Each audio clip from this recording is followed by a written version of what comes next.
안녕하세요. 중국어로 가는 한문의 저자 김동렬입니다. 이번 강의는 381강이고요. 가시자의 기본을 두고 파생된 글자 6자를 배워보도록 하겠습니다. 가시자자는 우리가 24강에서 배웠는데요. 어원은 나무의 가시 모양이다. 그렇게 설명을 드렸었습니다. 자, 여기에 보면 원래대로라면 이렇게 쓰여진다면 이게 나무목이죠. 여기에 보면 자, 이 부분 이렇게만 쓰면 나무목인데요. 자, 이렇게만 쓰면 나무목인데 자, 이 사이에 무언가가 들어간다고 그랬죠? 그래서 여기 같은 경우에 보면 이렇게 생긴 형태가 안으로 들어가 있습니다. 그래서 가시의 의미를 갖고 있습니다. 관련 글자를 배워보도록 하겠습니다. 자, 첫 번째 글자는 찌르다 자, 그리고 두 번째 글자는 채찍 책입니다. 자, 가시자. 한문은 뜻과 의무로 만난다고 말씀드렸습니다. 그래서 여기에 보면 이 부분은 뭐다? 자다. 뜻을 나타내는 부분은 오른쪽에 칼도에 있습니다.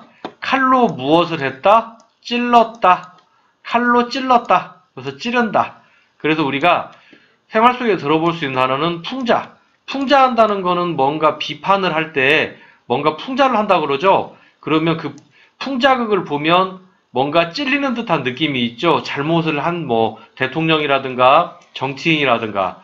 그 다음에 자극은 매운 거 먹었다든가 그러면 뭔가 따끔따끔하고 한 그런 걸 우리가 자극이라고 하죠. 찌르는 듯한 느낌. 자, 그리고 아래쪽엔 채찍 책인데요. 아래쪽에 보면 가시 자자가 있고요. 그 다음에 위쪽에 보면 대나무 죽이 보입니다. 자, 가시자. 자가 세월이 지나면서 음이 뭐가 되었다? 책이 되었다. 그리고 뜻을 나타내는 부분은 대나무 죽자에 있는데요. 대나무는 뭐다? 말 엉덩이를 세게 때리는 채찍을 얘기하는 겁니다. 드라마나 영화를 보면 말을 타고 달리는데 빨리 달리기 위해서 대나무 막대기로 말 엉덩이를 막 때리면서 이랴 그러죠. 그 막대기가 대나무입니다. 특히 그 중에 대나무 뿌리가 올록볼록해서 맞으면 되게 아프답니다. 자, 그래서 여기에 우리가 생활 속에서 볼 수 있는 단어는 대책 또는 책사. 그러니까 이 대나무가 어떤 해결책을 내는 거죠. 그러니까 말이 빨리 달려야 되는데 빨리 달리지 못하는 해결책이 뭐다? 채찍으로 때리는 방법이 있는 거죠. 그래서 책이라는 말은 여기에 단어에 보면 뭔가 해결을 내놓는 대책이나 책사의 의미가 보면 채찍으로 뭔가를 해결하는구나 이런 의미가 좀 보여집니다. 그래서 여기서 우리가 찌르다 자, 채찍 책을 배웠습니다. 자, 다음 글자는 독 그리고 해치다 해입니다. 자, 독 아래쪽에 보면 어머니 모자가 보입니다. 어머니 모자는 우리가 예전에 20강에서 배운 적이 있고요. 이 글자 안을 보면 우리가 어떤 글자가 보인다고 그랬죠? 그렇습니다.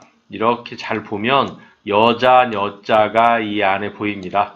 자, 어머니도 여자죠? 그래서 여자이고 여기에 좀 바뀐 형태로 해서 이렇게 있고 점이 두 개가 들어간 형태입니다. 그래서 어머니를 뜻하는 거고요. 다시 앞쪽으로 와서 보면 자, 읽어보면 아이에게 독이 될 수 있기 때문에 산모는 먹을 것을 조심해야 한다. 산모라는 거는 임신한 여자를 얘기하는 거죠. 자, 여기에 보면 먹을 것에 풀초자가 보입니다. 자, 풀초. 그러니까 이 윗부분은 풀초의 변형자다 이렇게 보시면 되겠습니다. 이 윗부분은 무엇이다? 풀초의 변형자다. 풀초는 무엇을 의미한다? 먹는 것을 의미한다. 그러니까 합쳐보면 여자, 특히 어머니는 먹는 것을 조심해야 한다. 왜? 아이에게 독이 될 수 있기 때문에. 그래서 독독자다 이렇게 보시면 되겠습니다. 독이 있는 뱀, 독사. 독이 있는 약, 독약. 우리 이런 말 하죠? 그리고 아래쪽에는 해치다 해입니다. 위쪽에 보면 진면자가 일단 보이고요. 그 다음에 아래쪽에 보면 방금 전에 우리가 봤던 이 윗부분 풀초의 변형자 모양이 그대로 들어있는데요. 여기에서는 가시자의 변형이라고 보시면 되겠고요. 아래쪽에는 뭐가 있다? 입부자가 있다. 그러니까 집면자와 지금 입부자는 일단 해결이 됐습니다. 읽어보면 집에 앉아서 가시가 돋친 말을 내듣는다. 자, 집에서 입부자 말을 한다. 그리고 뭘 한다? 가시가 돋친 말을 한다.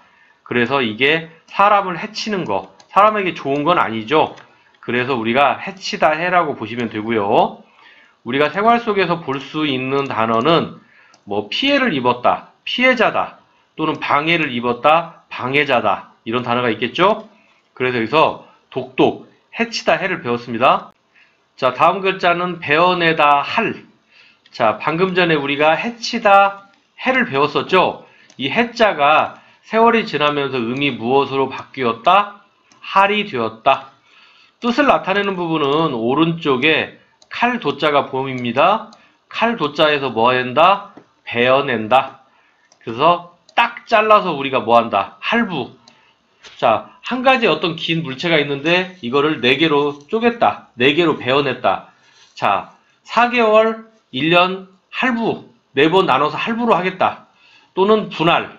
또는 할인. 세일을 얘기하는 거죠. 자, 그런 단어로 쓸 수 있고요. 아래쪽에는 헌자가 있습니다. 자, 헌자가 들어가는 단어를 먼저 보겠습니다. 헌법 또는 뭐 위헌이다. 자, 위헌. 자, 법에 위배된다 그런 뜻이죠. 여기 한번 읽어보겠습니다. 자, 해로운 짓을 못하도록 눈과 마음으로 감시한다. 법이라는 것은 사람과 사람 간에 서로 다른 사람을 해치지 못하도록, 해로운 짓을 못하도록 사람들이 감시하도록 공정한 기준을 만든 게 법이죠. 그래서 여기에 보면 눈. 자, 한문에서 원래 눈목이라고 하면은 우리가 이렇게 알고 있지만 원래대로 따지면 사람의 눈은 이렇게 생겨 있어서 한자적으로 본다면 원래는 어떻게 되어야 맞는다? 원래는 이렇게 된 것이 눈목으로 맞는 것이다. 그지만 돌려서 단독으로 쓸 때는 이렇게 세워진 형태, 그리고 어떤 글자 안에 들어갔을 때는 이런 모양이 어떤 의미를 갖게 된다? 눈의 의미를 갖게 된다. 이렇게 보시면 되겠습니다. 그래서 글자 안에 눈목이 보이고요. 그리고 밑에 마음심이 들어갔습니다. 그래서 보면 자, 위에는 눈, 그리고 아래는 뭐다? 마음.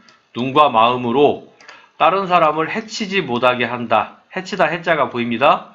그래서 이게 뭐다? 법이다. 자, 한글로는 여기에 보면 먼저 선자가 보이는데요.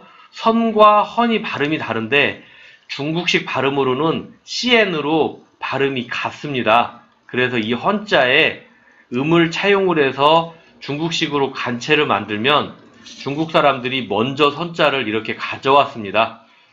먼저 선자는 우리가 201강에서 배운 적이 있고요. 여기에 태어나다 생 거는 아무 관계가 없지만 모양이 비슷한 글자다 해서 우리가 어진 사람인 이렇게 생긴 모양을 다리의 의미로 먼저 써서 우리가 먼저의 의미다 이렇게 배웠었습니다.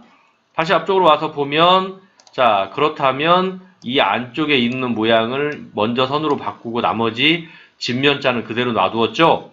그래서 우리가 여기서 베어내다 할 법, 헌을 배웠습니다. 그래서 우리가 381강에서 가시자의 기본을 두고 파생된 글자 6자를 배웠습니다. 이번 강의는 여기서 마치도록 하겠습니다. 다음 강의 듣도록 하겠습니다. 감사합니다.